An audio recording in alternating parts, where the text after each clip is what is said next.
বাংলাদেশের দুটো লোক জান্নাতি বলে সার্টিফিকেট দেওয়া হয়েছে। একটা হচ্ছে জনাব মরহুম শেখ হাসিনা, আর একটা হচ্ছে ওই যে টাঙ্গাইলে কাদের আছে, কি কাদের, না না না ওবাইদ, না না গামছা কাদের, কাদের সিদ্দিকী। ওর একটা ভাই আছে, কি নাম, লতিফ সিদ্দিকী, বলেছেন যে আমি তো কোনো গুনাহই করিনি। বলছে না যে আমি কোনো গুনাহই করিনি, তবে তওবা করব কেন? তাহলে যে ব্যক্তি গুনাহ করিনি সে মাসুম, আর মাসুম হলি সে কি জান্নাতি। আর আমাদের শেখ হাসিনা জান্নাতি কেন বলি শোনেন।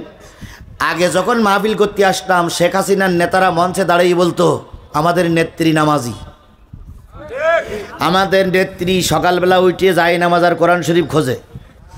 আর ওনারা বলতেন আমাদের নেত্রী দৈনিক 30-40 টাকা করে তাহাজ্জুদ নামাজ পড়ে। আচ্ছা, এ কথা আপনারা শোনেননি? এ কথা আপনারা শোনেননি? আচ্ছা, তাই যদি শুনে থাকেন, এখানে যত লোক আছেন, বিএনপি বলেন, জামাত বলেন, আর যত লোক আছেন, বলুন তো কোনো হুজুর কি বলেছে যে তাহাজ্জুদ নামাজ 40 টাকা?